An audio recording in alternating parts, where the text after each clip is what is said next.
అధ్యాయం 41వ శ్లోకం. సంకరో నరకాయైవ కులజ్ఞానం కులస్య చ పతంతి పితరో యేషాం లుప్తపిండోదక క్రియః. సంకరో నరకాయైవ కులజ్ఞానం కులస్య చ పతంతి పితరో యేషాం లుప్తపిండోదక క్రియః. సంకరో నరకాయైవ కులజ్ఞానం కులస్య చ పతంతి పితరో యేషాం లుప్తపిండోదక క్రియః. ఎప్పుడు భావము అవాంఛిత జనాభివృద్ధి నిక్కముగా వంశానికి వంశాచారములకు నష్టపరిచిన వారికి నరకమును కలిగిస్తుంది. పిండోదక క్రియలు పూర్తిగా ఆపివేయబడిన కారణంగా అట్టి అధర్మ వంశములకు చెందిన పితరులు పతనం చెందుదురు. సో ఇలాంటి అవాంఛితమైనటువంటి జనం అంటే పిల్లలు వర్ణశంకరం వాళ్ళు ఎక్కువైతే ఏమవుతుందంటే వాళ్ళు ఈ భూమి మీద ఉన్నప్పుడే ఈ కుటుంబాలను వాళ్ళు నరకం చూపిస్తారు అన్నమాట. వాళ్ళు కుటుంబంలో ఉండేటువంటి అనేకమైనటువంటి అసమానతలకి వాళ్ళు గురి చేస్తారు. ఎప్పుడైతే ఈ అవాంఛిత పిల్లలు లేదా ఈ జనాలు ఉన్నప్పుడు ఏమవుతుందంటే వీళ్ళకి సాంప్రదాయాలు చేయాల్సిన కొన్ని సంస్కారాలు తెలియకపోవడం వల్ల వీళ్ళు చేయాల్సినటువంటి కొన్ని ముఖ్యమైన సంస్కారాలు ఇక్కడే ఒక ముఖ్యమైన సంస్కారం ఇక్కడ ఏం చెప్పారు అంటే పెద్దవాళ్ళు చనిపోయినప్పుడు వాళ్ళకి మనం శ్రాద్ధం పెట్టడం. సో పెద్దవాళ్ళు చనిపోయినప్పుడు మనం శ్రాద్ధం పెట్టడం వల్ల భక్తితో శ్రద్ధలతో వాళ్ళకి కృతజ్ఞతా భావంతో భగవంతుడి యొక్క చెప్పిన విధంగా కానీ చేసినప్పుడు పెద్దవాళ్ళు సో పితృలోకాలకి తద్వారా అక్కడి నుంచి వాళ్ళు స్వర్గలోకాలకి వెళ్ళి అట్లా వాళ్ళు వైకుంఠం వెళ్ళడానికి అవకాశం ఉంది. కానీ ఈ అవాంఛితమైనటువంటి ఈ జనం ఉండడం వల్ల లేదా ఈ పిల్లలు ఉండడం వల్ల సో వీళ్ళకి ఇప్పుడు ఏది ఎలా చేయాలా ఎంత శ్రద్ధతో చేయాలనేటువంటి అవగాహన లేకపోవడం వల్ల వీళ్ళు ఆ పిండదాన కార్యక్రమాలు సరిగ్గా చేయకపోవడం వల్ల ఆఖరికి వాళ్ళు కుటుంబాన్ని నరక ప్రయాణం చేసేస్తారు. తర్వాత వాళ్ళ పెద్దవాళ్ళు కూడా నరక ప్రయాణంలో పడేస్తారు అన్నమాట. అంటే ఈ కుటుంబాల్లో కూడా వాళ్ళ వల్ల అనేకమైనటువంటి గొడవలు అనేకమైనటువంటి ఇబ్బందులు కష్టాలు వాళ్ళు ఏర్పరుస్తారు. అలాగే వాళ్ళకి ఈ సంప్రదాయాలు తెలియకపోవడం వల్ల ఈ సంస్కారాలు తెలియకపోవడం వల్ల వీళ్ళు చేయాల్సినటువంటి కార్యక్రమాలు చేయకపోవడం వల్ల వాళ్ళ పెద్దలు ఆ సరైనటువంటి శ్రాద్ధాలకి వాళ్ళు లోను కాకపోవడం వల్ల వాళ్ళు నరకలోకానికి వాళ్ళు వెళ్ళిపోతారు. ఆ విధంగా ఉన్న వ్యవస్థని నాశనం చేస్తే కుటుంబ వ్యవస్థ నాశనం అయిపోతుంది. అట్లాగా వాళ్ళ వంశాన్ని కూడా వాళ్ళు నాశనం చేసేస్తారు అన్నమాట. ఇదంతా ఎవరి వల్ల వస్తుందంటే అవాంఛిత జనాభివృద్ధి అంటే అన్వాంటెడ్ ప్రోజెని, అన్వాంటెడ్ చిల్డ్రన్. అన్వాంటెడ్ అంటే ఏదో వాళ్ళు ప్రమాద సతువులు పుట్టారని కాదు, మనం కోరుకోకపోయినా పుట్టారని కాదు అన్నమాట ఇక్కడ అర్థం. ఓకే, మనం భగవత్ చైతన్యంతో మనం సంతానం కనకపోతే మానవ జన్మ యొక్క ఉద్దేశం భగవంతుని చేరుకోవడము, మానవ జన్మ యొక్క ఉద్దేశం ఆఖరికి జన్మ మృత్యు జరా వ్యాధి అనేటువంటి ఈ కర్మచక్రాల నుంచి బయటపడాలనేటువంటి ఈ ఉద్దేశంతో మనం పిల్లలు కానీ కనకపోతే లేదా అలాంటి ఉద్దేశం పిల్లలు కానీ కంటే వాళ్ళు అవాంఛితటువంటి పిల్లలు అవుతారు అన్నమాట. సో వాళ్ళకి ఆధ్యాత్మిక ప్రగతి వైపు వెళ్ళాలనేటువంటి ఆలోచనే వాళ్ళకి రావన్నమాట. ఓకేనా? అందుకే ఇక్కడ మోస్ట్ ఇంపార్టెంట్ మనం అందరం ఎందుకు ఇవాళ మనందరం ఒక విధంగా చెప్పాలంటే ఒక విధంగా అదృష్టవంతులు అని చెప్పాలా, లేకపోతే మనం అందరం కొంత భోజనం శుద్ధి చేసుకోవడం అని చెప్పాలన్నా. సో మనందరం ఇప్పుడు మనం నెమ్మదిగా అర్థం చేసుకోవడానికి ప్రయత్నిస్తున్నాం. మానవ జన్మ యొక్క ఉద్దేశం ఏంటి, మానవం చేసే అసలు కార్యక్రమాలు ఏంటి, ఇప్పుడు నెమ్మదిగా మన పిల్లలకి మన కుటుంబాలకు చెప్పడానికి మనం ప్రయత్నిస్తూ ఉన్నాం. నెమ్మదిగా ఇప్పుడే కుటుంబంలో కొద్దిగా ప్రశాంతత, కొద్దిగా సంబంధాలు అన్ని కూడా నెమ్మదిగా చక్కబడతా ఉన్నాయి. సో లేకపోతే ఒకసారి ఇప్పుడు మీరు కొంతమంది 5 సంవత్సరాల నుంచి, కొంతమంది 6 సంవత్సరాల నుంచి, కొంతమంది 3 సంవత్సరాల నుంచి మీరు కంటిన్యూ అవుతున్నప్పుడు మీకే అర్థమై ఉంటుంది.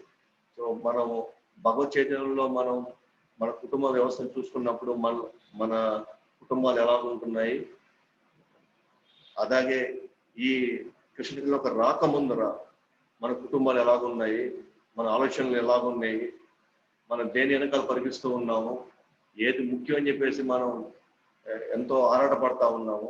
సో మనకి అది క్లియర్గా మనకు అర్థమై ఉంటుంది.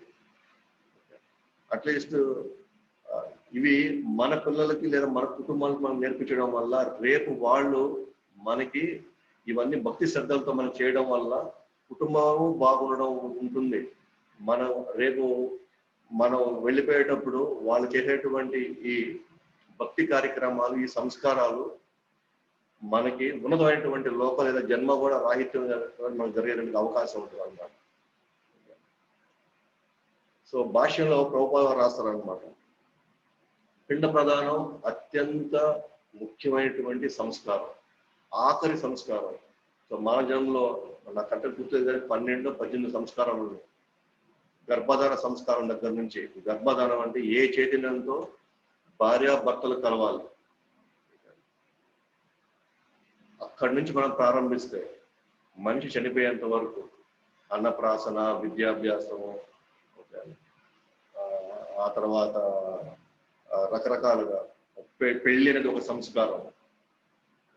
ఆడవాళ్ళు పెద్ద మనుషులు అది కూడా ఒక సంస్కారం. సో ఇవన్నీ కానీ మనం గమనించుకుంటే నాకు తెలిసి వాళ్ళు మళ్ళీ చెవుకు కుడతారు కదా, అది కూడా ఒక సంస్కారం. అది మగవాళ్ళకు కూడా ఉంది ఆ సంస్కారం. సో ఇవన్నీ సంస్కారం పడి ఎప్పటి వరకు చనిపోయేంత వరకు సంస్కారం ఉంది. ఈ సంస్కారాలన్నీ ఇవాళ ఎంతమంది మనం పాటిస్తున్నామో ఆల్మోస్ట్ నిల్లు. ఒకవేళ పాటించినా అది ఎక్కడో కూడా భగవంతుడిని సంబంధాలు చేసుకోవటం అవన్నీ అది ఒక ఆడంబరంగా, అది అందరి మధ్య మన స్టేటస్ చూపించుకునేలాగా ఉన్నాయే కానీ అది భగవత్ సంబంధాలు లేవన్నమాట. ఇప్పుడు పిండ ప్రధానం ఉంది, అత్యంత ముఖ్యమైనటువంటి, ఎందుకంటే ఒక మనిషిని మళ్ళీ జన్మరాహిత్యం కూడా కలిగేటువంటి ఒక స్థాయికి తీసుకునేటువంటి సంస్కారం అన్నమాట.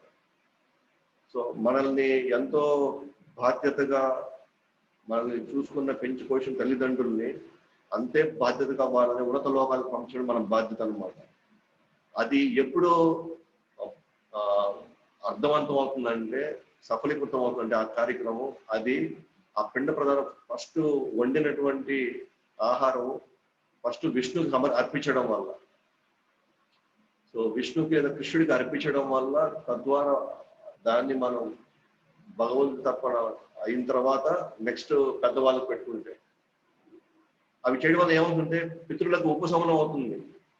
వాళ్ళ జీవితం చేసిన అనేక పాపకర్మలు, అనేక రుణబంధాల నుంచి వాళ్ళని విడుదల చేస్తుంది అన్నమాట. విష్ణుకి అర్పించినటువంటి ఆహారాన్ని వాళ్ళకి మనం సమర్పించినప్పుడు ఇది అత్యంత ముఖ్యమైనటువంటి. కానీ ఇవాళ మనం అది చూసే సినిమాల్లో కానీ లేకపోతే ఇప్పుడున్న వ్యవస్థ చూసే మొత్తం అది పెద్ద కామెడీ అయిపోయింది అన్నమాట. వాళ్ళకి ఇష్టమైనటువంటి మాంసం అయితే మాంసం పెట్టడం, వాళ్ళు తాగేవాళ్ళైతే వాళ్ళ ముందు తాగుడు బాటిల్ పెట్టడం, వాళ్ళ ముందర వాళ్ళు సిగరెట్ కలిసిన సిగరెట్ ప్యాకెట్ వాళ్ళ ముందు పెట్టడం, ఎంత హేయకరమైనటువంటి కార్యక్రమాలు ఇవ్వాలి. వాళ్ళని ఇంకా నరకాల్లో తీసుకెళ్లే కార్యక్రమాలు ఇవ్వాలి. వాళ్ళు ఇంకా ఘోరమైనటువంటి పరిస్థితుల్లో వాళ్ళు నెట్టబడేటువంటి పనులు అన్నమాట ఇవన్నీ. ఇవన్నీ ఎవరు చెప్పారో, ఎక్కడ చెప్పారో, ఎక్కడి నుంచి నేర్చుకుంటున్నారో కూడా మనకు తెలియదు. ఇవాళ మన పిల్లలు మనకు చెప్పకపోతే, మనం చేసి చూపించకపోతే, నేను శ్రాద్ధం అంటే ఇది, ఈ పెద్ద కర్మ రోజు మనం ఇలా చేయాలి, ఇలాంటి కార్యక్రమాలు, మాంసం ఉండకూడదు అక్కడ, దాంట్లో అంతా కూడా భగవంతుడు నైవేద్యం పెట్టి భగవంతుడు అర్పించి తర్వాత ఆ పోయినటువంటి వ్యక్తికి మనం అర్పించినప్పుడు అది అప్పుడైనా ఉపశమనం పొందినప్పుడు ఇది ఎప్పుడైతే చిన్నవాళ్ళు చూస్తారో దాన్ని అది క్రమంగా చూసినప్పుడు రేపు మనకు కూడా అలాగే పెడతారు. మనము ఇవాళ ఆ చనిపోయే కార్యక్రమం పెద్ద ఆడంబరంగా చేస్తున్నాం అన్నమాట. దాన్ని కూడా ఐటమ్స్ పెట్టుకుంటున్నారు. అంటే ఎందుకు దీనికి డిస్కస్ చేస్తున్నట్టు ప్రభుపాద వారి భాష్యంలో అర్జునుడు నా వల్ల ఇంత వ్యవస్థ నాశనం అయినప్పుడు వీళ్ళ వల్ల ఇంత గందరగోళం అవుతున్నప్పుడు నేను ఎందుకు ఈ కార్యక్రమం నిమగ్నం అని చాలా తీవ్రంగా ఆలోచిస్తున్నారు అనమాట. అంటే ఎంత ఎంత ముఖ్యమైన కార్యక్రమం అని మనం ఆలోచించుకోవచ్చు అనమాట. అయితే ప్రభుపాద ఇంకోటి రాస్తున్నారు ఇక్కడ. సరే ఇప్పుడు ఇప్పుడంతా అస్తవ్యస్తం అయిపోయింది, మనకు రేపు వాళ్ళు పిండం పెట్టారో మనకు తెలియదు, మనం నేర్పిస్తే వాళ్ళు వినే పరిస్థితిలో ఉన్నారో లేదో మనకు తెలియదు. ఇప్పుడు ఇదంతా అర్థమయ్యేటట్టు చేసి వాళ్ళు అసలు భగవంతుడు ఉన్నాడా లేడా అనేటువంటి పరిస్థితిలో వాళ్ళు ఉన్నారు. అలాంటప్పుడు ఇప్పుడు మన పరిస్థితి ఏంటి? మనం వాళ్ళ వైపు నుంచి అంత శ్రద్ధగా లేదా వాళ్ళంత బాధ్యతగా వాళ్ళు లేనప్పుడు అప్పుడు మన జీవితాలు ఏమవుతాయి అన్నప్పుడు ప్రభుపాద రాస్తున్నారు అన్నమాట. ఇక్కడ భక్తులు చేయవలసిన అవసరం ఏమీ లేదు. ఇది భక్తులు అంటే ఎవరైతే భగవంతుడు కృష్ణుడే మూలము అని భగవంతుడికి తృప్తిపరిచేలాగా మన సాధన, మన సేవ, సో మనం ఆయన్ని తలుచుకుంటూ మనం చేసేటువంటి వృత్తి, వ్యాపారం ఏ రూపమైనా సరే ఆయనే మూలంగా పెట్టుకునేటువంటి ఇలాగా జీవితం గడిపే వాళ్ళు ఎవరిని పెట్టినా పెట్టకపోయినా వాళ్ళు చేయలేకపోయినా చేసలేకపోయినా వాళ్ళకి ఇబ్బంది లేదు, వాళ్ళకి కృష్ణుడు చూసుకుంటాడు. ఎందుకంటే భక్తియుత సేవ అన్ని రుణాలను నాశనం చేసేస్తుంది, అన్ని కర్మలు నాశనం చేసేస్తుంది. ఎవ్వరు కొంతమంది చేసే పరిస్థితిలో ఉండొచ్చు, కొంతమంది చేయలేని పరిస్థితిలో ఉండొచ్చు. ఇవాళ పరిస్థితిలో ఎవరు ఎప్పుడు చచ్చిపోతారో, ఏ పరిస్థితులు చచ్చిపోతారో అసలు కనీసం మనకి కనీసం శవం కూడా మనకి ఇవ్వట్లేదు అనమాట. ముఖ్యంగా కరోనా సమయంలో మీరు చూసి ఉండొచ్చు. ఎంత ఘోరమైన పరిస్థితి అంటే మనతో పాటు మనల్ని ఎంతో జాగ్రత్తగా, బాధ్యతగా, ప్రేమగా చూసిన మన పెద్దవాళ్ళ యొక్క వాళ్ళ శవాలు కూడా మనకి ఇవ్వలేదు. అలాంటప్పుడు మనం చేసిన పిండ ప్రదానం, శ్రాద్ధం ఇవన్నీ కూడా అవి ఎంతవరకు ఫలించాయో, ఎంతవరకు అవి నిజంగా వాళ్ళకు ఉన్నత లోకాలకు తీసుకెళ్ళే మనం చెప్పలేము. కానీ వాళ్ళు కానీ భక్తి చేస్తూ ఉన్నా సరే, చనిపోయిన వాళ్ళు లేదా తన పిల్లలైనటువంటి వాళ్ళు ఈ భక్తి కార్యక్రమాలు నిమగ్నమై ఉంటే కృష్ణుడిని నిరంతరం తలుచుకుంటూ వాళ్ళు జీవితాలు కొనసాగించినట్లయి ఉంటే డెఫినెట్ గా వాళ్ళకి ఇంతకంటే ఉన్నత లోకాలకు వెళ్తారు అన్నమాట. ఎందుకంటే కృష్ణుడి చేతిలో మొత్తం ఉందన్నమాట. ఎందుకంటే ఆయన సుప్రీం కంట్రోలర్, ఆయనే పరమ నియామకుడు, ఆయన ఆదేశాల మనకే యమధర్మరాజు, ఆదేశాల మనకే సూర్యుడు, చంద్రుడు, మొత్తం వ్యవస్థ మొత్తం అందరూ దేవతలు ఆయన నడుచుకుంటారు. అందుకే భక్తియుత సేవ చేసిన వాళ్ళకి వాళ్ళు చేసుకుంటూ 10 మందికి చేయించాలి. First point. ఒకవేళ చేయలేని పరిస్థితుల్లో, వాళ్ళు చేయలేని పరిస్థితుల్లో లేదా మనం చెప్పలేని పరిస్థితిలో ఉన్నప్పుడు అప్పుడు మనం చేసిన మనల్ని కాపాడుతుంది. అందుకే శ్రీమద్ భాగవతం 11వ స్కందం 5వ అధ్యాయం 41వ శ్లోకంలో మీరు గమనిస్తే నారదుల వారు స్వయంగా చెప్తారన్నమాట. పితృల రుణము, ఋషుల రుణము, పంచభూత రుణము, దేవతల రుణాలు, తల్లిదండ్రుల రుణాలు, ఎన్ని రకాల రుణాలు ఉన్నా సరే సర్వం హరించిపోతాయి అన్నమాట. ముకుందుడి సేవలో కానీ ఉంటే, కృష్ణుడి సేవలో ఉన్న వాళ్ళకి అన్ని రుణాలు తీసేయబడతాయి, అన్ని రుణాలు నాశనం చేయబడతాయి అన్నమాట. వాళ్ళు ఎవరికి ఇంకా బాకీ లేరు. వాళ్ళు ఎవరి కోసమో మళ్ళీ ఈ జన్మ ఎత్తాల్సిన అవసరం రాదు. ఎందుకంటే కర్మ రుణాలు ఉంటేనే, కర్మలు రుణాలు ఈ రెండు ఉంటేనే మళ్ళీ మనకి జన్మ ఎత్తాం అన్నమాట. కానీ కృష్ణుడి సంబంధాలు మనటువంటి భక్తియుత సేవ అన్ని రుణాలని, అన్ని కర్మల్ని నాశనం చేసేసి మనకి మళ్ళీ భౌతిక ప్రపంచంలో, మళ్ళీ ఈ జగత్తులో పుట్టనీయకుండా శాశ్వతంగా వైకుంఠం లేదా గోలోకం ఏదైనా మనకి అవకాశం వస్తుంది. సో అందువల్ల ఇట్ ఈస్ మోస్ట్ ఇంపార్టెంట్ అనమాట. మనం అందరం కూడా కంపల్సరీగా హరినామం వదలకుండా మనం మన మన ఆఖరి ఊపిరినంత వరకు మనం చేసుకోవాలి. ఎందుకంటే ఎవరిని మనం నమ్మలేము, ఎప్పుడు ఏం జరుగుతుందో మనం చెప్పలేము,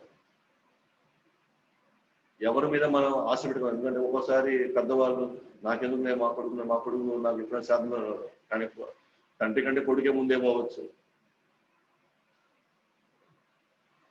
మనం ఎన్ని ప్లాన్స్ వేసుకున్నా సరే, ఇక్కడ ఎన్ని అరేంజ్మెంట్స్ చేసుకున్నా సరే, ఎన్ని ప్లాన్స్ వేసుకున్నా సరే ఇది వర్కౌట్ కాదు. అందులో ఇప్పుడున్నటువంటి ఆధునిక యుగంలో మనం కానీ గమనిస్తే ఇప్పుడు జరిగే యాక్సిడెంట్స్, ఇప్పుడు వచ్చే రోగాలు, అనేకమైనటువంటి ఘోరమైన సంఘటనలు. సో ఆల్మోస్ట్ ఒక సాంప్రదాయబద్ధంగా పూర్తి సంస్కారాలతో అత్యంత బాధ్యతతో ఎవరు చేయలేకపోతున్నారు. ఇప్పుడు ఆ బ్రాహ్మణులు కూడా అప్పుడు లేరు, ఇప్పుడు ఆ పరిస్థితులు ఇప్పుడు లేవు. కాబట్టి సో మన జీవితము, మన భక్తి, మన బాధ్యత అన్నమాట. ఇంకెవ్వరిని మనం ఆ సమయంలో మనం ఎవరిని మనం నిందించలేము, ఎవరి మీద మనం ఆశ పెట్టుకోలేము. సో ఇది మనందరి యొక్క బాధ్యత. పర్సనల్ గా మనందరం ప్రత్యేకంగా బాధ్యత తీసుకురాము.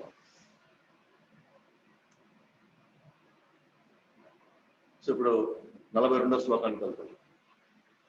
దోషైరేతే కులజ్ఞానం వర్ణశంకరకారకైః ఉత్సాద్యంతే జాతి ధర్మః కులధర్మశ్చ శాశ్వతః. దోషైరేతే కులజ్ఞానం వర్ణశంకరకారకైః ఉత్సాద్యంతే జాతి ధర్మః కులధర్మశ్చ శాశ్వతః. దోషైరేతే కులజ్ఞానం వర్ణశంకరకారకైః ఉత్సాద్యంతే జాతి ధర్మః కులధర్మశ్చ శాశ్వతః. వంశాచారంలో నశింపజేసి ఆ విధంగా అవాంఛిత సంతానం కారణమయ్యే వారి పాపకర్మల వలన అన్ని రకాల కులధర్మాలు, జాతి ధర్మాలు నాశనం అవుతాయి.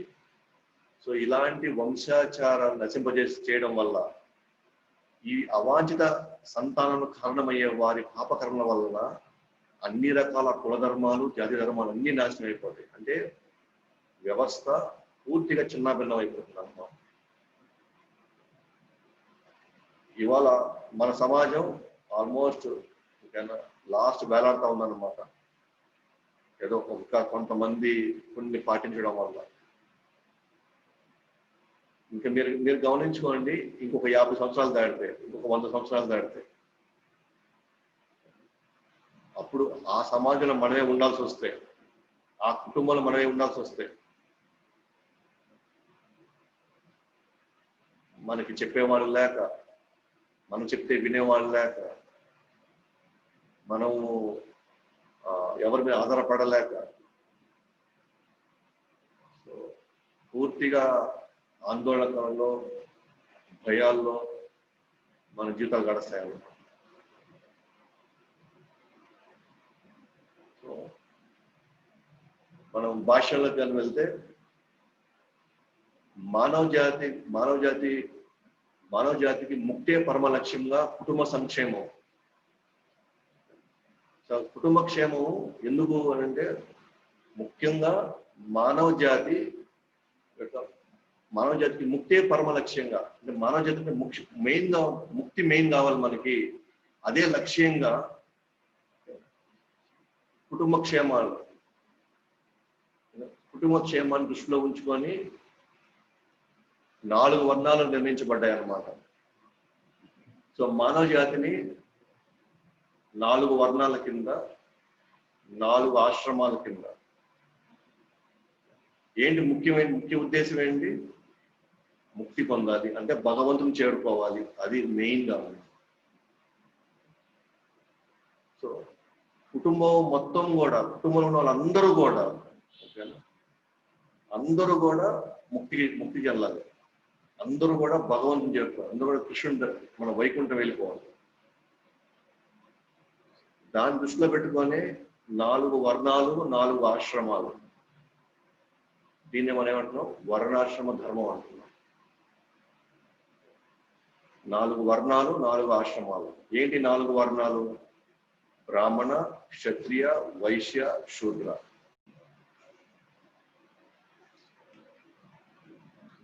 హరే కృష్ణ.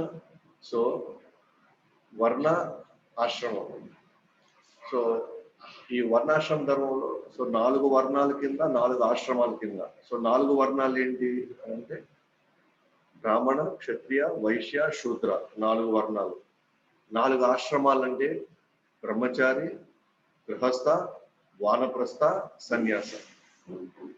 సో 4 వర్ణాలు 4 ఆశ్రమాలు ఎందుకు ఇవ్వబడ్డాయి అంటే, ఎవరిచ్చారు దీన్ని అంటే స్వయంగా కృష్ణుడు ఇచ్చాడు, నారాయణుడు ఇచ్చాడు స్వయంగా. ఇది సమాజం 4 వర్ణాల కింద 4 ఆశ్రమాల కింద కానీ ఇవి కానీ ఏ వ్యవస్థలో అయితే ఉంటుందో ఆ వ్యవస్థ క్రమక్రమంగా ఎటువంటి వాళ్ళు ఉన్నా సరే వాళ్ళ గతము వాళ్ళ పూర్వము ఎంత దారుణమైనటువంటి పాపకర్మలో ఉన్నప్పటికీ కూడా, వాళ్ళ స్వభావాలు సరిగ్గా లేకపోయినప్పటికీ కూడా క్రమక్రమంగా వాళ్ళందరూ కూడా భగవంతుడి వైపు, భగవంతుడి దర్శనం చేసుకునేదాకా, ముక్తి సాధించేంత వరకు వాళ్ళ ప్రయాణం ఉంటుంది.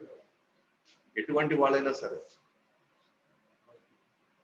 సో కాబట్టి మనం గమనిస్తే ఈ 4 వర్ణాలు 4 ఆశ్రమాలు భగవంతుడు స్వయంగా సృష్టించాడు. ఎందుకంటే ఇక్కడ అందరూ అన్ని రకాల వ్యక్తులు, అందరి స్వభావాలు కలిగిన వ్యక్తులు, అన్ని రకాల స్వభావాలు కలిగిన వ్యక్తులు, అన్ని రకాలటువంటి వ్యవహార శైలి ఉండేవాళ్ళు, వాళ్ళు చేసేటువంటి కర్మలు, వాళ్ళకి ఇష్టంగా చేసే కొన్ని కర్మలను బట్టి అందరినీ కూడా ఒక క్రమ పద్ధతిలో ముక్తి వైపు నడిపించడానికి, భగవంతుడి వైపు నడిపించుకోవడానికి, తన వైపు నడిపించుకోవడానికి భగవంతుడు ఒక వ్యవస్థ క్రియేట్ చేశాడు అనమాట. దాన్ని మనం వర్ణాశ్రమ ధర్మం అంటాం. అయితే ఈ వర్ణాశ్రమ ధర్మాన్ని కాపాడాల్సిన బాధ్యత రికార్డింగ్ అవుతుంది.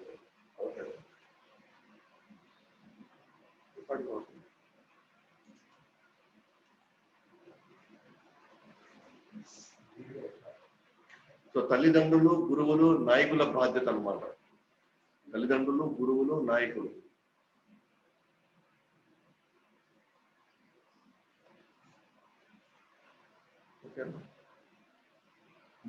సో వీళ్ళ బాధ్యతలు. సో తల్లిదండ్రులు, గురువులు, నాయకుల బాధ్యత, ఈ ముగ్గురి బాధ్యత అన్నమాట. అసలు కొంచెం మనం డీటెయిల్స్ లోకి వెళ్తే,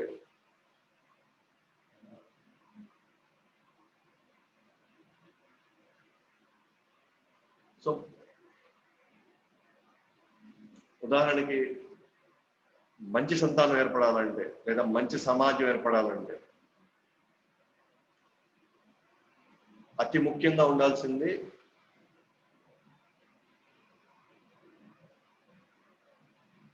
ఎవరైతే మగ ఎవరైతే ఉన్నారో, ఆడవాళ్ళు మగవాళ్ళు ఎవరైతే ఉన్నారో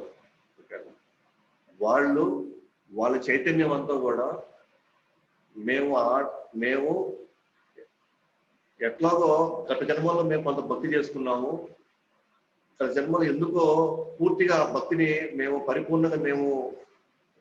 పరిపూర్ణంగా కంప్లీట్ చేయలేకపోయినాము, అందువల్ల భగవద్ధామానికి వెళ్ళలేకపోయాము. కానీ అది పూర్తి చేయకపోవడం వల్ల మళ్ళీ మనం జన్మెత్తాము. కాబట్టి ఆడ మగ ఇద్దరు ఇప్పుడు మనము ఒకరినొకరు సహకరించుకొని ఆధ్యాత్మికంగా సహకరించుకొని మనం ఒక మంచి సంతానం, ఎవరైతే మన ద్వారా వచ్చేటువంటి సంతానం కూడా వాళ్ళకు కూడా మనం భగవత్ దర్శనం కల్పించేలాగా, ముక్తి కలిగించేలాగా మనం బాధ్యత తీసుకుందాము అనేటువంటి భావంలో ఎప్పుడైతే కలుస్తారో అప్పుడు రాబోయేటువంటి సంతానం భక్తుల సంతానం అవుతుంది అన్నమాట. సో అంటే వాళ్ళకి వాళ్ళ మనసు అంతా కూడా ఏ పిల్లలైతే పుడతారో వాళ్ళ మనసు కూడా భక్తితో నిండి ఉంటుంది. వాళ్ళకి ఈ సమాజం పట్ల, ఈ సమాజంలో ఆకర్షణ పట్ల వాళ్ళు వ్యామోహం చెందరు. ఈ సమాజంలో జరిగేటువంటి అనేకటువంటి విషయాల పట్ల వాళ్ళ మనసు డైవర్ట్ కాదు. ఎందుకంటే వాళ్ళ ఫోకస్ అంతా కూడా ఎక్కడ ఉంటుందంటే, ఎప్పుడెప్పుడు నేను భగవద్ధామాన్ని చేరుకోవాలి, అది చేరుకునే క్రమంలో నేను చేయాల్సిన బాధ్యతలన్నీ వాళ్ళు చేస్తారన్నమాట. ఎందుకంటే నెక్స్ట్ రాబోయేటువంటి సంతానానికి ఆలోచన విధానం ఎక్కడి నుంచి వస్తుందంటే, తల్లిదండ్రులు లేదా మగవాళ్ళు ఆడవాళ్ళు కలిసే విధానంలో వచ్చేటువంటి ఆలోచనలు వస్తాయన్నమాట. అవి ఎగ్జాక్ట్గా అలాగే ట్రాన్స్ఫర్ అవుతాయి. సో ఏ చైతన్యంలో మనం కలుస్తామో ఆ చైతన్యం కలిగినటువంటి పిల్లలు వస్తారు. సో ఇక్కడ మంచి సంతానం ఉంది కాబట్టి వాళ్ళ భౌతికం పట్ల పెద్దగా వాళ్ళకి ఆకర్షణ ఉండదు. భౌతిక విషయాల పట్ల, భౌతిక వ్యవస్థల పట్ల వాళ్ళకి ఉంటారు, ఫాలో అవుతారు, కానీ వాటి పట్ల వాళ్ళు అదే జీవితం గడపరు అన్నమాట. వాళ్ళకి ఆధ్యాత్మిక జీవితమే గమ్యంగా ఉంటుంది. వాళ్ళకి ఆధ్యాత్మికంగా ప్రగతే వాళ్ళకి ముఖ్యంగా ఉంటుంది. వాళ్ళకి అటువంటి వాళ్ళు తల్లిదండ్రులను కూడా వాళ్ళు అత్యంత గౌరవంగా, పూర్తి బాధ్యత వాళ్ళు అన్ని రకాల సంస్కారాలు చేస్తారు వాళ్ళు అందరి పట్ల. ఎందుకంటే వాళ్ళకి తెలుసు, నేను ఈ కార్యక్రమం చేస్తేనే కృష్ణుడికి ఇష్టము, వీళ్ళని నేను చూసుకోవడంలో, వీళ్ళు నేను బాధ్యతగా నేను అన్ని అందించడంలో కృష్ణుడు సంతోషపడతాడు. నేను వీళ్ళకి కానీ నేను ఇబ్బంది కలిగించినా, నేను ఇబ్బంది పెట్టినా, కష్టపెట్టినా కృష్ణుడు కానీ సంతోషపడకపోతే నేను మళ్ళీ పాపకరంలో ఇరుక్కొని మళ్ళీ నేను ఇబ్బంది పడడానికి నాకు అవకాశం ఉంది. కాబట్టి అవకాశం ఉన్నంత వరకు వాళ్ళు మ్యాక్సిమం వాళ్ళు అత్యంత గౌరవంతో తల్లిదండ్రుల్ని మ్యాక్సిమం వాళ్ళు పూర్తి బాధ్యత వాళ్ళు తీసుకుంటారు. ఎప్పుడు ఆలోచనలో, భగవత్ చైతన్యంలో ఆలోచనలు ఉన్నప్పుడు. ఎందుకంటే వాళ్ళు ప్రతిదీ కూడా భగవంతు దృష్టి నుంచి ఆలోచిస్తారనమాట. నేను ఈ కార్యం చేస్తే భగవంతుడు ఏమనుకుంటాడు, నేను ఈ కార్యం చేస్తే భగవంతుడు సంతోషపడతాడా, దుఃఖపడతాడా అని అట్లాంటి ఆ దృష్టి నుంచి చూస్తారనమాట. వాళ్ళకి ఎప్పుడు నన్ను తృప్తిపరిచారా, నాకు కావాల్సింది అందించారా, నాకు కావాల్సింది వీళ్ళు చేశారా, నాకు కావాల్సింది వీళ్ళు చేయలేదు కాబట్టి నేను ఎందుకు చేయాలి ఇప్పుడు. ఎందుకంటే వాళ్ళు ఎప్పుడు కూడా వాళ్ళ తృప్తి గురించి ఆలోచిస్తారు, భగవంతు తృప్తి పట్టాడా లేదా ఆలోచిస్తారు. వాళ్ళు అందరి పట్ల సుహృద భావంతో సమాజ శ్రేయస్సు గురించి వాళ్ళు ఎప్పుడు ఆలోచిస్తుంటారు. వాళ్ళు దానికి తను ముఖ్యంగా మార్గదర్శిగా ఉంటాడు అనమాట. అందరికీ అతను మార్గదర్శిగా ఉంటాడు. అతనికి భగవంతుడి పట్ల, శాస్త్రం పట్ల అపారమైన నమ్మకం ఉంటుంది అతనికి. తను ఎప్పుడు కూడా ఎవరికి కూడా అనవసరంగా ఇబ్బంది పెట్టేదానికి అవకాశం తీసుకోడు. సో ఇలాంటి సంతానం, ఇలాంటి ఒక సమాజాన్ని ఏర్పరిచినప్పుడు అందరూ సేఫ్గా ఉండొచ్చు, అందరూ హ్యాపీగా ఉండొచ్చు. అందరి పట్ల బంధాలు, బాంధవ్యాలన్నీ కూడా చాలా చక్కగా ఉంటాయి. ఇది మంచి సంతానం వచ్చేటువంటి విధి విధానం. అని ఇంకా మీరు గమనించుంటే పాత రోజుల్లో ముఖ్యంగా గర్భవతులైన వాళ్ళకి ముఖ్యంగా ఇక్కడ రూమ్ నిండా కూడా దేవుడి ఫోటోలతో రామాయణము, విష్ణు సహస్రనామము, భగవద్గీత, భాగవతము ఇవన్నీ కూడా చదివిపించారు అనమాట. ఎందుకంటే ఆ చైతన్యంలో, ఎందుకంటే ఆ చైతన్యంతో ఉన్న వాళ్ళకి మాత్రమే ఆ చైతన్యం కలిగేటువంటి సంతానం వస్తారన్నమాట. దానికి వందల ఉదాహరణలు ఉన్నాయన్నమాట పురాణాలు. సో ఇది కూడా ఒక శాస్త్రీయ, ఇది కూడా ఒక సైన్స్ అన్నమాట. ఇది ప్రతి మానవుడి యొక్క బాధ్యత. మనిషి జన్మెత్తిన తర్వాత ఇది బాధ్యత అన్నమాట. లేకపోతే జంతువులు కూడా పిల్లలు కంటున్నాయి, కానీ అవి సంస్కారాలు నేర్పించలేదు. వాటికి ఒక దశ లేదు, వాటికి ఒక దిశ లేదు, వాటి గమ్యము ఏమీ లేదు. కేవలం తినడం, నిద్రపోవడం, ఎవరిని వస్తే దాడి చేయడము, పిల్లలు కనాలి అంతే. ఎందుకు కంటున్నాయి, ఉద్దేశం ఏంటి, గమ్యం ఏంటి, ఏం తెలియదు. కానీ మనిషి కూడా పుట్టినప్పుడు కూడా ఒక జంతువు లాగానే, అతనికి ఏం తెలియదు. కానీ ఆ జంతు స్వభావం కలిగిన వ్యక్తిని తల్లిదండ్రులు వాళ్ళని చాలా బాధ్యతగా వాళ్ళని క్రమక్రమంగా వాళ్ళని భగవత్ చైతన్యం వైపు నడపాల్సినటువంటి హక్కు పూర్తిగా తల్లిదండ్రులది. అందుకే మానవ జన్మ వచ్చిందన్నమాట. మానవ జన్మ యొక్క ఉద్దేశం అది. అయితే ఇక్కడ తల్లిదండ్రులు దీని గురించి పట్టించుకోకుండా, ఓకేనా, వాళ్ళ పాటికి ఎదుగుతారులే, వాళ్ళ పాటికి వాళ్ళు ఉంటారు, వాళ్ళ పాటికి వాళ్ళే చూసుకుంటారు అనుకున్నప్పుడు ఆ డైరెక్షన్, ఆ దశ, ఇది గమ్యము, భగవత్ చైతన్యం గమ్యము, భగవద్ దర్శనం గమ్యము అని ఈ మాటలు మనం చెప్పలేనప్పుడు, లేదా ఇది మనం అందించలేనప్పుడు, ఓకే, సో మహాభారతంలో ఈ శ్లోకం ఉంటుంది అనమాట. ఆహార నిద్ర భయమైదునంచ సామాన్యమేతద్ పశుభిర్ నరాణం ధర్మోహితేషో అధికో విశేషం ధర్మేణ హీన పశుభిర్ సమాన. తినడం, నిద్రపోవడము, పిల్లలు కనడము, ఓకేనా, ఎవరిన వచ్చి దాడి చేయడం, ఇది మనుషులను జంతువులను ఉన్నాయి. మరి మనుషులకి జంతువులకి తేడా ఎక్కడంటే మనం ధర్మం నేర్పించకపోతే, ధర్మాన్ని పాటించకపోతే, ధర్మేణ హీన, ధర్మేణ కానీ మన హీనంగా అంటే దాన్ని చేయకపోతే, చూడకపోతే, పాటించకపోతే పశువులు మనుషులు ఒకటే అయిపోయింది, నరాలు ఇద్దరు ఒకటే. ఓకే, సో సో భగవత్ చైతన్యం కలిగినటువంటి సంతానం అనేది మోస్ట్ ఇంపార్టెంట్ అన్నమాట. ఒక మంచి సమాజం ప్లస్ ఆధ్యాత్మిక పురోగతిగా వెళ్ళినటువంటి ఒక సంతానం కావాలి.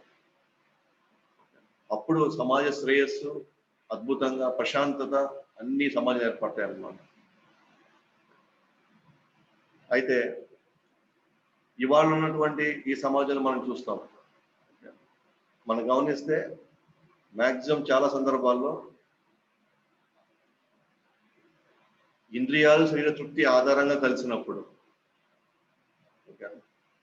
అంటే నేను ఎంత తృప్తిపరుస్తాను, నువ్వు నన్ను ఎట్లా తృప్తిపరుస్తావు, అది శారీరక ఆధారంగా కానీ ఉన్నట్లయితే ఖచ్చితంగా ఆలోచనలు మాత్రమే నెక్స్ట్ రాబోయే జనరేషన్కి వస్తున్నాయి. సో ఇప్పుడు మనం తృప్తిపరిచే వాళ్ళే మనకు కావాలి అనుకున్న భావన కలిసినప్పుడు ఏమవుతుందంటే వర్ణశంకర వాళ్ళు కూడా నన్ను తృప్తిపరిచే వాళ్ళు ఎక్కడ ఉన్నారు, ఇక్కడ ఆలోచిస్తారు. వాళ్ళు కూడా నన్ను తృప్తిపరిచే వాళ్ళు ఎవరు ఇక్కడ అన్నారు. అదే వాళ్ళు అహం మమేతి, నేను నా వాళ్ళు నాకే కావాలి, నాకే జరగాలి, నన్ను తృప్తిపరిచే వాళ్ళే నా మిత్రుడు. వాళ్ళు ఏం చేస్తారు, అందరినీ వాడుకుంటారు, వస్తువులు ప్రేమిస్తారు.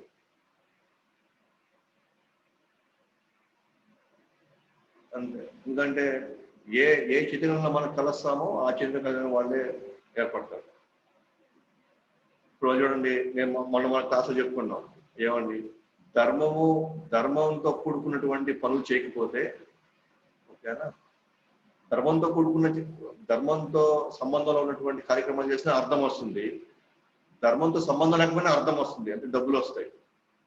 అయితే ధర్మంతో కూడుకున్నటువంటి డబ్బులు వస్తే దాంతో వాళ్ళు కానీ వాళ్ళ కోరికలు తీర్చుకుంటే ఆ డబ్బులతో వాళ్ళ ఆలోచనలు మోక్షం వైపు వెళ్తాయి.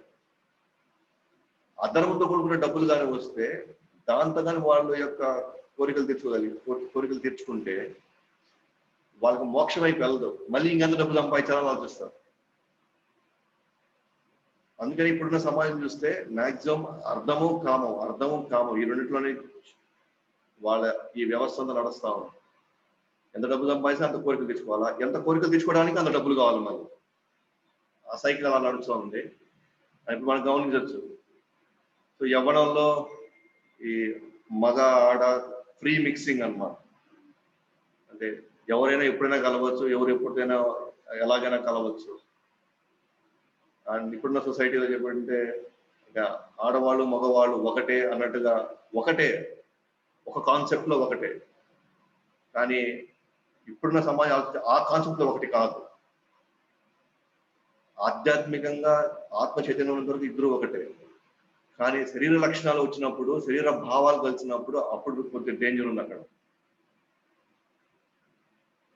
ఇప్పుడు అలా కలిసినప్పుడు వీళ్ళు ఏం చేస్తున్నారు, 20 సంవత్సరాలు 25 సంవత్సరాలు 30 సంవత్సరాలు ఇప్పుడు దాకా మనం పెంచిన తల్లిదండ్రులు కూడా మర్చిపోతున్నారు. అంటే వాళ్ళు కూడా అహం మమేతి, నా వాళ్ళు నాకేమి తృప్తిపరుస్తుంది, లేకపోతే నాకు ఇష్టం వచ్చినట్టు వీళ్ళు చేస్తున్నారు అని భౌతిక ఆకర్షణలో, కేవలం శారీరక ఆకర్షణల వల్ల, లేకపోతే కొన్ని కొన్ని పరిమితులతో వచ్చినటువంటి వాళ్ళ అవసరాల వల్ల వాటికి 20 సంవత్సరాలు 30 సంవత్సరాల్లో మనం పెంచి పోషిన తల్లిదండ్రులే మనకు గుర్తు రావట్లేదు. ఎందుకంటే నాకు కావాల్సింది నేను కావాల్సిన తగినట్టుగా వీళ్ళు చేస్తున్నారు. వీళ్ళకి నెక్స్ట్ థింగ్ ఏంటంటే ఆధ్యాత్మికంగా ప్రగతి శూన్యం. వీళ్ళకి ఆధ్యాత్మికంగా భయం అన్నమాట. ఏంటా భయం? భయం అనుభవించడానికి వీళ్ళని తినొద్దు అంటున్నారు, వీళ్ళని అవి చేయొద్దు అంటున్నారు, వీళ్ళది అలా ఉండొద్దు అంటున్నారు, నాకు ఇష్టమైనవన్నీ వీళ్ళు వద్దంటున్నారు కాబట్టి నాకు వద్దది. వీళ్ళు ఇక్కడ కానీ వెళ్తే కొన్ని రూల్స్ అండ్ రెగ్యులేషన్స్ పెడతారు. వీళ్ళు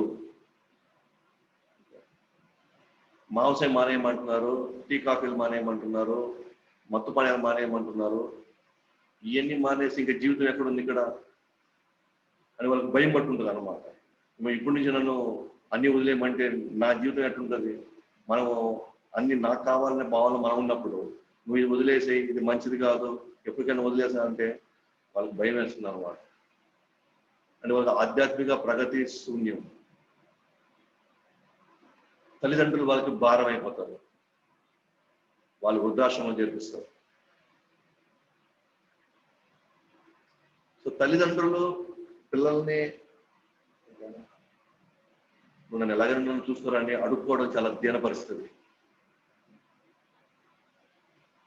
చాలా ఘోరమైన పరిస్థితి.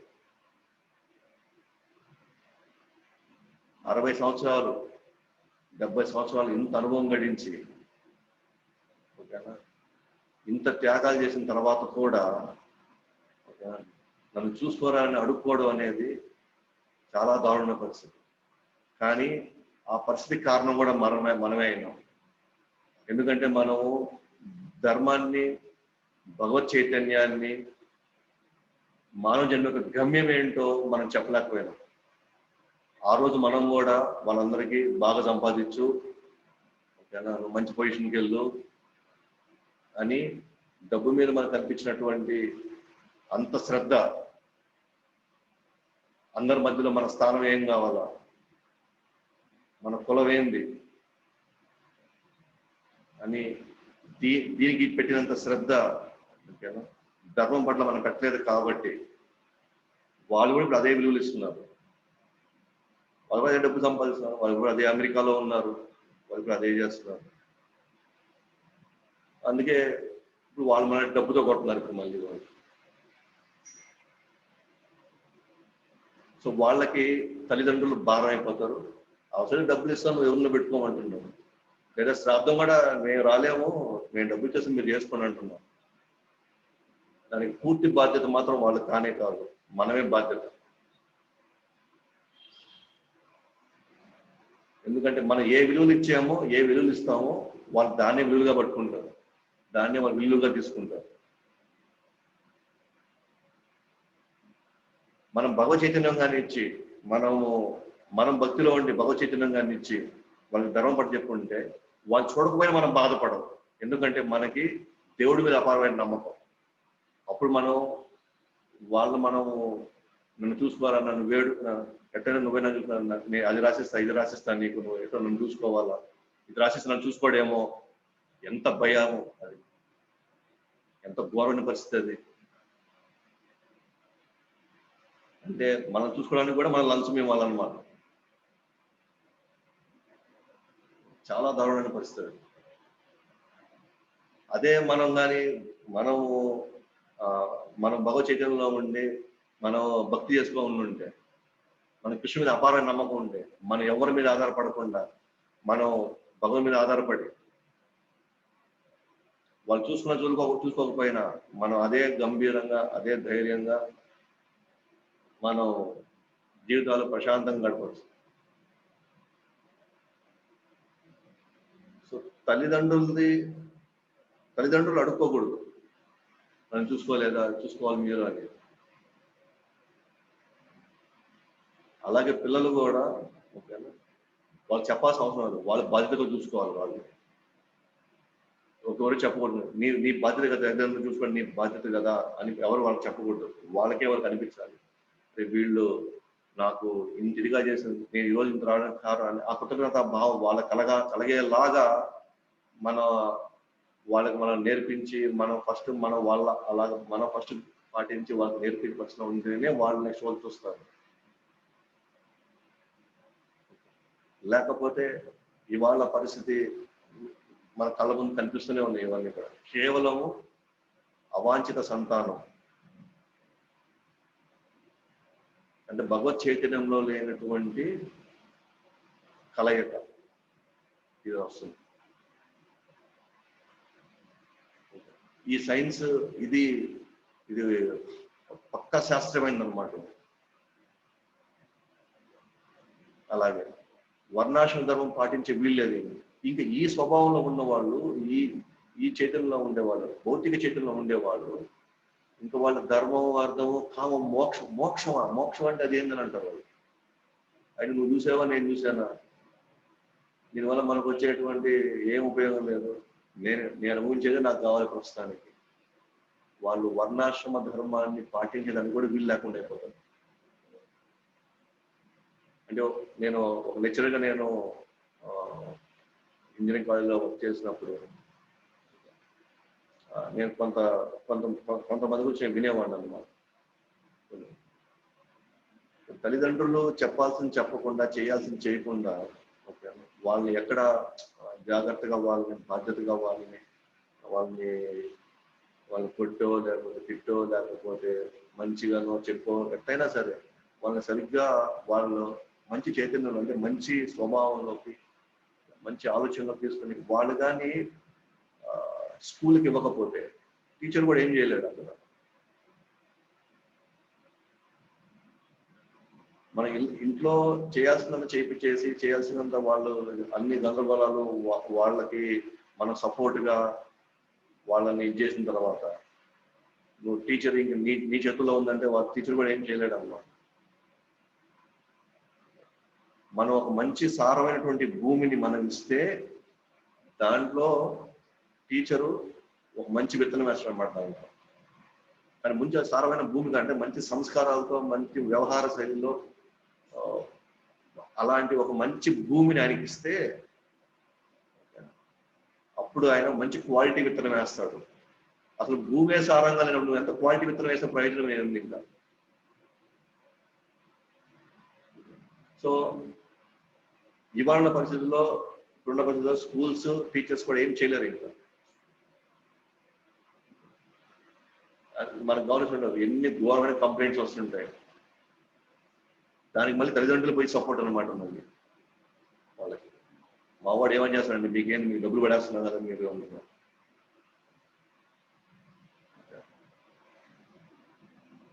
కానీ ఇండివిజువల్గా వాళ్ళ భావాలు మనం ఎంత వాళ్ళని సపోర్ట్ చేసుకుంటూ వస్తామో దాని యొక్క రియాక్షన్ మళ్ళీ మనమే చూస్తాం అన్నమాట. ఫైనల్ గా ఆచారాలు సంప్రదాయాలు పాటించరు, పిండదానాలు సరిగ్గా వాళ్ళు చేయలేరు, అవాంఛిత సంతానం సరిగ్గా చేయలేరు. డబ్బులు ఇచ్చేసి మీరు రాలేమో మీరే చేసేసుకున్నారు, అన్ని విధాలు మాకు ఖర్చు, మాకు చాలా పనులు ఉన్నాయి, అది ఎవరైనా చేసేస్తారు కదా, మేము ఉండాలా ఏందా ఏం అడుగుతారు అన్నమాట. కానీ అతి ముఖ్యమైనటువంటి కార్యక్రమాలు, అతి ముఖ్యమైన కార్యక్రమాలు మనం ఇచ్చే చివరి వీడుకోలు అన్నమాట. యాక్చువల్ మనం ఆనందంగా పంపించాలి ఎక్కడికి, గోలోకానికి, వైకుంఠాన్ని మనం పంపించాలి, అది మన బాధ్యత. కానీ ఫుల్లీ కంప్లీట్ గా వాళ్ళు అవుట్ ఆఫ్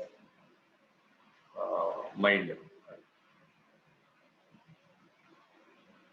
సో అయితే ఇప్పుడు మనం ఏం చేయాలి, అయితే ఇప్పుడు నెక్స్ట్ క్వశ్చన్, ఏం చేసి అవుతుంది ఇప్పుడు?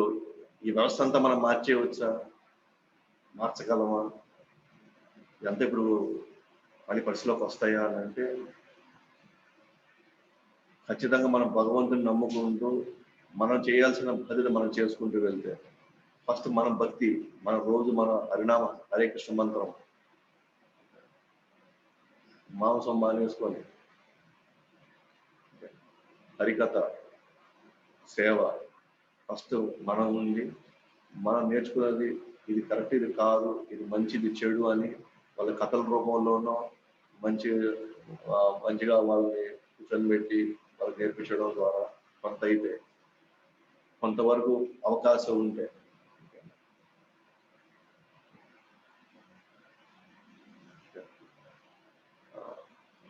కొంతవరకు అవకాశం ఉంటే దీన్ని ఏమంటారంటే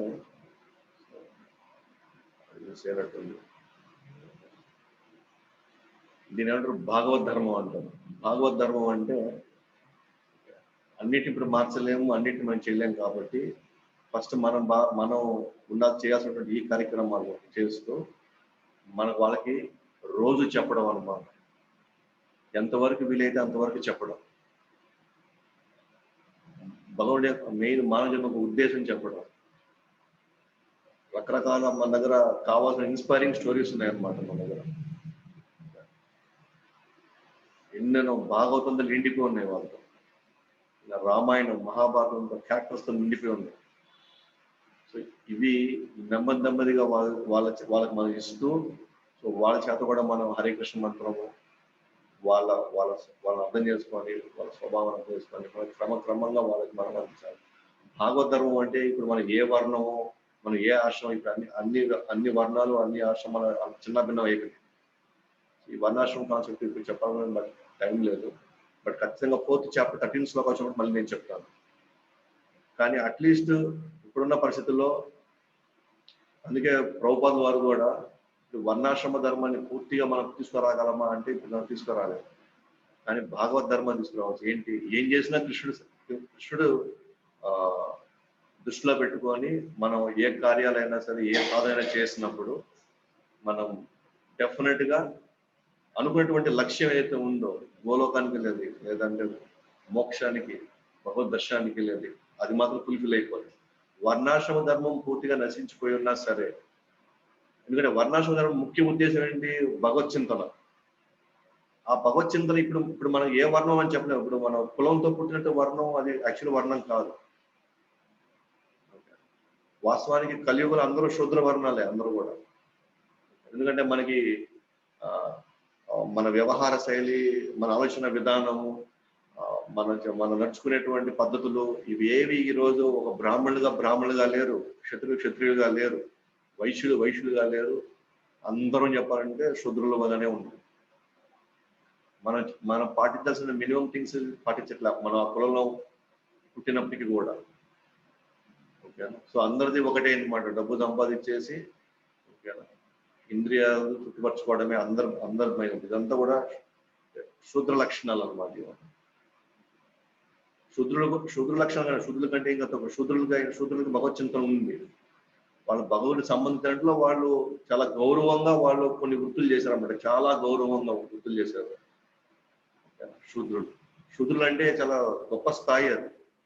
భగవత్ చింతనలో అందరికీ సహకరిస్తూ, అందరికీ వాళ్ళు భగవంతుని కూడా వాళ్ళు రోజు తలుచుకునేవాళ్ళు అనమాట.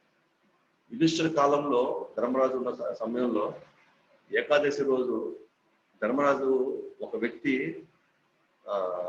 నీళ్లు చేస్తుంటున్నాడు అనమాట. ఏకాదశి రోజు యాక్చువల్గా బై వర్ణం చూసి అతను శూద్రుడు అనమాట. అతను ధర్మరాజు అన్నాడు, వెళ్ళి దగ్గరికి వెళ్ళి, నీకు బుద్ధి ఉందా లేదా, ఈరోజు ఏకాదశి కదా, మనం నీళ్ళు కూడా తాగకూడదు కదా అని అడుగుతాడు అనమాట. అప్పుడు ఆ వ్యక్తి అంటాడు, ఇది నాకు కాదండి, మా బర్రెలకి, గోవులకి, వాటికన్నీ నీళ్ళు నేను తాగని అంటున్నాడు. అంటే దాన్ని బట్టి మనం అర్థం చేసుకోవచ్చు. శూద్ర అంటే ఇవాళ మనం చెప్పే శూద్ర కులం కాదు, ఇప్పుడు చెప్పే శూద్ర కాదు. శూద్ర కూడా ఒక వ్యవస్థ అన్నమాట, అద్భుతమైన వ్యవస్థ అది. అన్ని వర్ణాలకు వాళ్ళు సహకారం అందిస్తూ ద సేమ్ టైం వాళ్ళు భగవత్ చైతన్యంలో ఉన్నవాళ్ళు. ద సేమ్ టైము బ్రాహ్మణులు, క్షత్రియులు, వైశ్యులు వీళ్ళు కూడా శూద్రుల్ని కూడా భగవత్ చైతన్యంలో ఉంచమని ఉండేలాగా వాళ్ళు ప్రేరేపించేవాళ్ళు. అంత గొప్ప వ్యవస్థ అది. ఇవాళ మనం చూసేది కంప్లీట్ గా అసలు 4 వర్ణాల కంటే ఇంకా అధమ స్థితిలో ఉన్నాం మనం.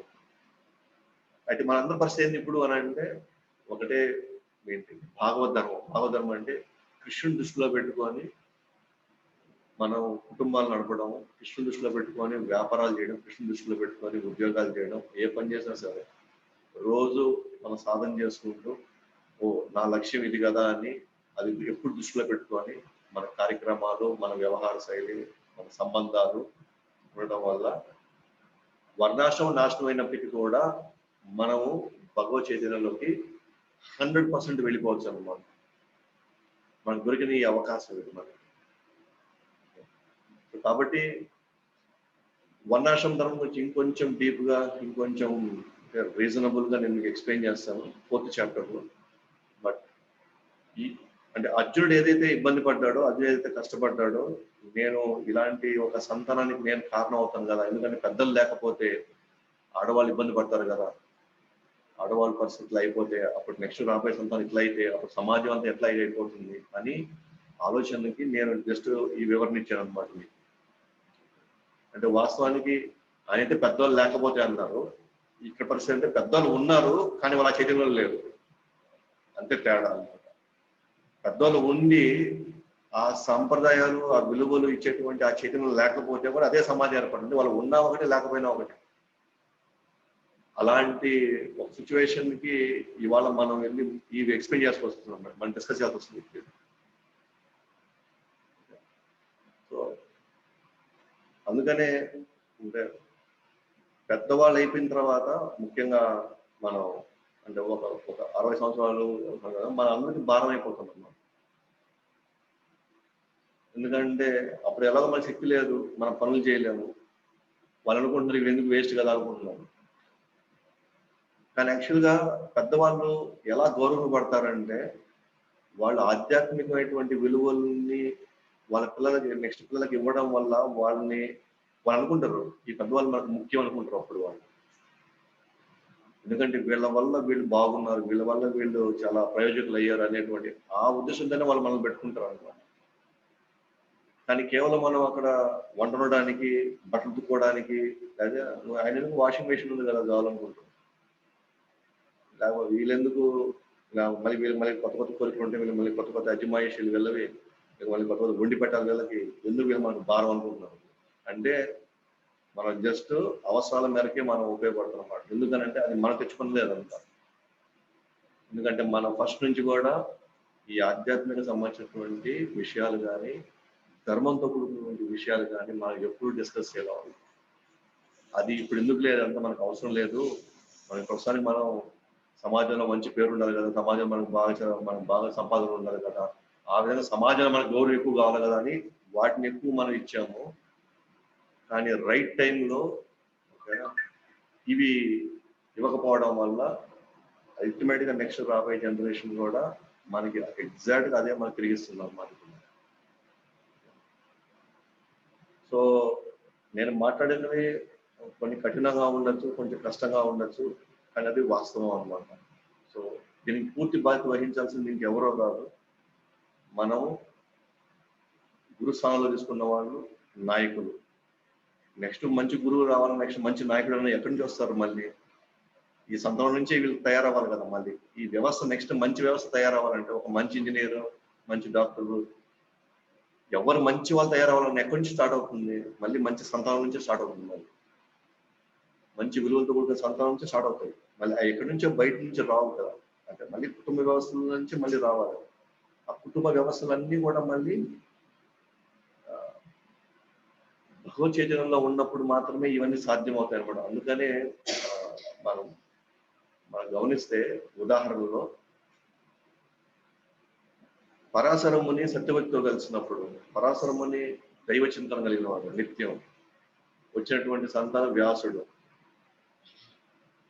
అంబిక, అంబాలిక, సో వీళ్ళు విచిత్ర వీరుడు చనిపోయినప్పుడు ఓకేనా, నెక్స్ట్ సంతానం లేకపోతే నెక్స్ట్ వంశం మంచి వంశం ఉండాలి కదా, మంచి సంతానం ఉంటేనే కదా మంచి వ్యవస్థ రేపు మన సమాజం కాపాడుతుందని చెప్పేసి ఎవరిని తీసుకొచ్చారు? వ్యాసుని తీసుకుని వచ్చారు. సో వ్యాసుడిని తీసుకొని వచ్చాడు. ఎందుకంటే అక్కడ మెయిన్ ఇక్కడ ఇంద్రతృప్తి కాదు, అక్కడ మంచి సమాజం ఏర్పరచాలంటే మంచి సంతానం ఉండాలి. ఆ మంచి సంతానం ఏర్పడాలంటే మంచి చైతన్యం కలిగిన వ్యక్తులు కలవాలి. అలాగే కర్దమ్ముని దేవహూతి. కర్దమ్ముని ఒక భగవత్ చైతన్యంలో బ్రహ్మ ఆదేశాల మేరకు ఆయన అడవుల్లో ఆయన గొప్ప తపస్సు చేసి భగవంతుని దర్శనం చేసుకున్నాడు అతను. ఇది గొప్ప వ్యక్తి. కానీ అడవిలో ఉన్నాడు. కానీ దేవహూతి ఆ, ఈమె స్వయంభూమను చక్రవర్తి యొక్క కుమార్తె ఈమె. స్వయంభూమను చక్రవర్తి అంటే మొత్తం మన్వంతరానికి ఆయనే మనువు. అంటే రాజుల్లోకి మెయిన్ ఇంపార్టెంట్ రాజు అనమాట. ఈ మను సంహిత అనేటువంటి పుస్తకం మనిషి అనేవాడు ఎలా ఉండాలి అనే దానికి మను సంహితలో ఉంటది. ఆ మను సంహిత ఇచ్చేది మను చక్రవర్తి. అంటే తన కూతుర్ని ఇంతకంటే ఇంకా గొప్పగా ఉండేటువంటి రాజులకి ఎంతవరకు ఇచ్చాడు. కానీ అడవిలో ఎక్కడో తపస్సు చేసుకుంటే మునికి పోయి తన కూతుర్ని ఇస్తాడు అనమాట. అల్లారు ముద్దుగా ఎప్పటికి కూడా ఎంతో సున్నితంగా పెరిగినటువంటి తన కూతుర్ని ఎవరైనా సరే అడవిలో ఎలా ఉండబోద్దో, రేపు ఏ మృగాలు వస్తాయో, ఈ ముని ఈయన్ని ఏం చేస్తాడో అని ఓకేనా, ఎవరికైనా సరే తక్కువ డబ్బులు ఉన్న వాడికి లేదా ఏమాత్రం డబ్బు మీద వ్యామోహం లేని వాడికి పూర్తిగా అడవుల్లో పూర్తిగా క్రూర మృగాల మధ్యలో ఎప్పుడు ముళ్ళు వీటి ఇలాంటి వాడికి ఎవరైనా ఇస్తారా తన కూతుర్ని? ఎప్పుడైనా సరే మనకంటే కొంచెం హైసాయికి ఇస్తాం. కానీ ఇక్కడ మను చక్రవర్తి లాంటి వ్యక్తి తన కూతుర్ని తీసుకుని వెళ్ళి ఎక్కడో అడవుల్లో అక్కడ తపస్సు చేసుకొని భగవద్ దర్శనం ఆ వ్యక్తికి ఊహించడానికి ఒకసారి మళ్ళీ తిరిగి పోవాలి. మళ్ళీ ఇంకా ఆమె ఎక్కడుంది, ఏముంది, ఎలాగుందని అసలు పోయి కన్నెత్తి కూడా కూర్చోవాలి. ఎందుకంటే అంత నమ్మకం అనమాట. భగవత్ చైతన్యంలో ఉన్నటువంటి వాళ్ళతో కలిస్తే నెక్స్ట్ వీళ్ళకి వచ్చిన సంతానం ఎవరు? కపిల ముని, సారీ కపిల భగవానుడు వచ్చాడు. కర్దమ్ముని దేవహూతికి మధ్య కపిల భగవానుడే స్వయంగా వాళ్ళ గర్భంలో మళ్ళీ వచ్చాడు అనమాట. కాబట్టి గొప్ప వంశాలు గొప్ప తల్లిదండ్రులు వస్తాయి, గొప్ప తల్లిదండ్రులకి గొప్ప గుణాలు వస్తాయి. కాబట్టి పాత రోజుల్లో గొప్ప వంశాల గురించి ఆలోచించేవాళ్ళు, గొప్ప తల్లిదండ్రుల గురించి ఆలోచించేవాళ్ళు, గొప్ప గుణాల గురించి ఆలోచించేవాళ్ళు. కానీ ఆస్తిపాస్తుల గురించి అసలు లెక్కే కాదు వాళ్ళకి.